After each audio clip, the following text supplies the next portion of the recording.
Broadcasting live from the Business RadioX studios in Atlanta, Georgia, it's time for Association Leadership Radio.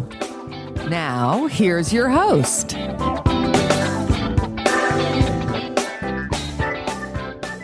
Lee Cantor here, another episode of Association Leadership Radio, and this is going to be a good one. Today on the show, we have Steve Pacheco with American Advertising Federation. Welcome. Hey, Lee, thanks for having us. Really happy to be spending some time with you today. Well, I'm excited to learn about your association. Tell us about AAF. How are you serving folks? Yeah, it's the American Advertising Federation. We shorthand that often to AAF, and it's the world's longest standing advertising trade organization in existence. We've been around since 1915, and it's a grassroots network of about 150 ad clubs spread evenly across the United States, coast to coast. About 35,000 members, probably 5,000 or 6,000 student members in college at either the junior or senior level. And then we've got about 60 corporate members that help us run the show as well. So a full perspective of the American advertising industry is represented through our connections, and we're out to protect and promote the profession of advertising. So how have you seen advertising evolve over the years? It seems like nowadays, I have a degree in advertising, just full disclosure. So I've been involved with advertising for my entire career. And it seems like the industry, the activities are similar, but there's just a blurring of the lines of where media begins and where advertising and marketing ends, and how they all play together. So how have you, as an association that serves that, how have you kind of evolved along with it? Well, that's great insight, Lee, and congratulations on your degree in advertising. It's a great career decision for a lot of people. It's not for everybody, but for those people that want to pursue it, a dynamic career is in store for you. We're out, honestly, to tell the good news stories about advertising. It bothers me greatly that some people's only reference point for professional advertising is Mad Men or something of that ilk. It's also not an appreciated profession in a lot of cases, so we're out to change those perceptions as well. And to answer your question specifically, advertising has become an incredibly sophisticated, disciplined business. Always has been, and I've always been drawn to intellectually curious people. But nowadays, you've got to be incredibly smart to have a great career in advertising, because you have to know about everything, not only technology and innovation, but you have to know about the persuasive arts, about psychology, about how to convince people. I think the biggest thing is that there's so many tech tools available to us and so much opportunity to make that work for you. Now, over my time in the industry, it's been this kind of a balance of art and science. So there's an element of advertising that believes it's not creative unless it sells. And then there's another side that wants it to be very creative and wants things to go viral, where a lot of things go viral. You don't even know what the brand is associated with what the ad was. How do you kind of evangelize for threading that kind of a needle? Yeah, great question, Lee. And I think, each case is an individualized case, and different people are trying to accomplish different things through their advertising, media, and marketing programs. And no two campaigns have the same ultimate end result. So that's where the strategy of advertising comes in. And that's where a smart practitioner can really help you get down to exactly what you need to accomplish and what your goals and objectives are. You watch something like the Super Bowl, which is the Super Bowl of advertising as well. And you scratch your head after some of those commercials, because, they're either not intended for you, you're not the target audience, or they went above your head or sailed beneath your range of being able to understand and convert them. So something different for everyone. I agree that it is art and science combined, but more and more increasingly, there's performance marketing and things that are trying to drive commerce. And so don't ever look past the fact that advertising can be one of the greatest economic drivers of businesses of all sizes by putting things out there and helping persuade people to try and buy the product or service. Now, as an organization, how do you help? You call them clubs in all these different markets, or some people call it chapters. Like, how do you as an organization, kind of help the people in the local market kind of foster that community within their area that they live in? Sure. And we're a national grassroots network. We're headquartered in Washington, D.C. because of a lot of the lobbying and advocacy work that we do for the entire advertising industry across the nation. But the infrastructure that we provide for the club and chapter network is vital because it helps them understand programming, bringing in the best speakers, bringing in awards programs, recognition programs, diversity, equity, and inclusion programs. So we give the framework, of which there is a great deal of flexibility for each market area to personalize and make those programs specific to that market area. So we drive the infrastructure for all the club network. We help them with counsel and content and curation. And then we leave it up to the local leaders to personalize and customize that any way that they need to. And how do you play with the universities, or does it start at the university level, or does some of the work trickle down even into the high school or even earlier? Yeah.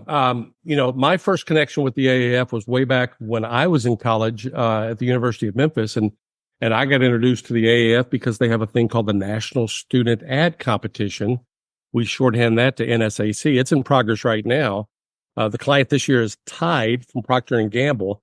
And so we've had about 105 colleges and universities competing for the national championship of doing a campaign for Tide. And the Procter & Gamble marketing team will judge that work here in about 2 weeks. So very exciting opportunity. I got to compete in that when I was in college, and it helped me understand that the advertising business was something that I wanted to pursue.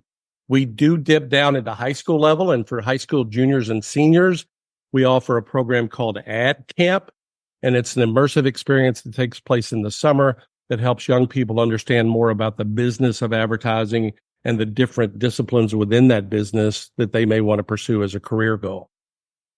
Now, how is it trending as a career goal? Is it something that's growing? Because it seems like there's so many opportunities for folks to, kind of go their own path and leverage advertising and marketing skills to do that.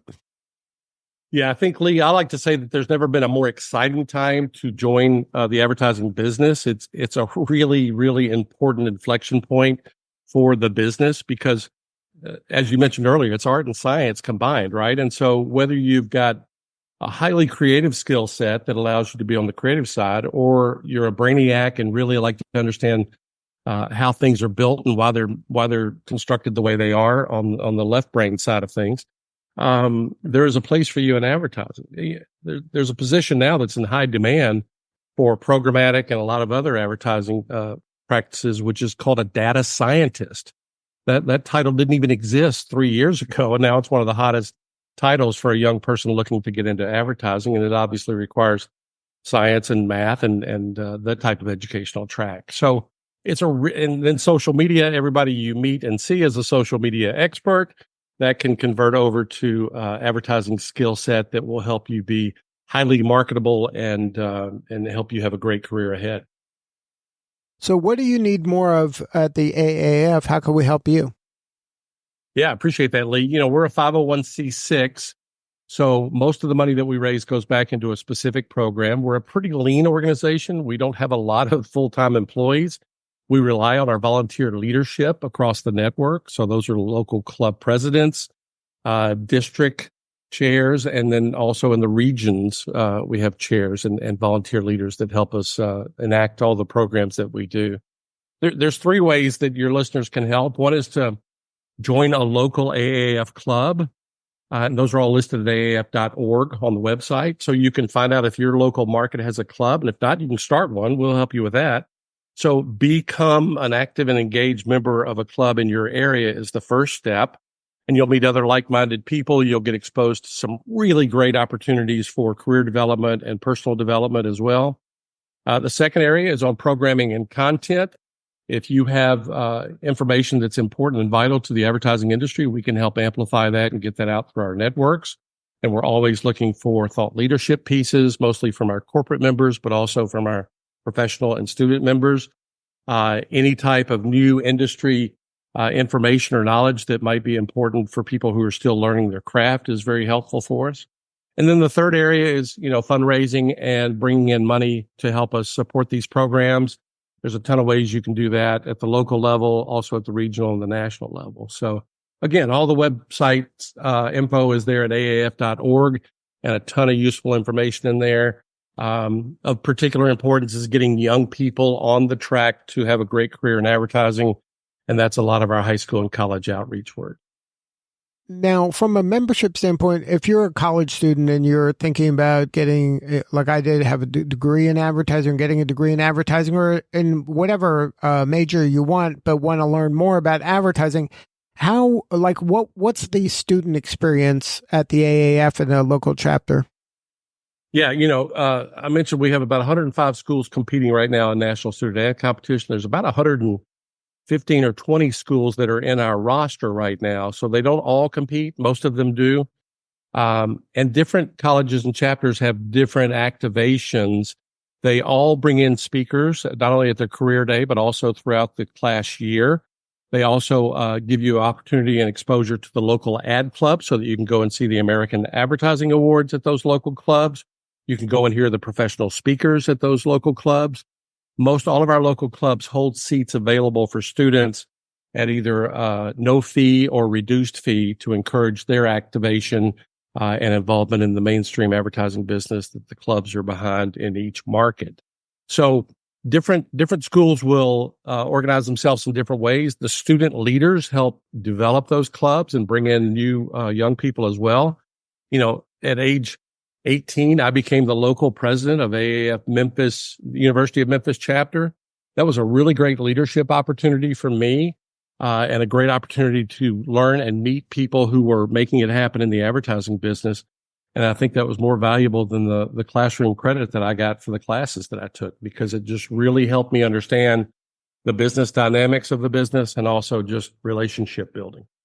Now, are the corporate members of a local club, are they all like ad agencies or marketing agencies, or are they anybody that uses advertising? Like who's a good fit for being a corporate member?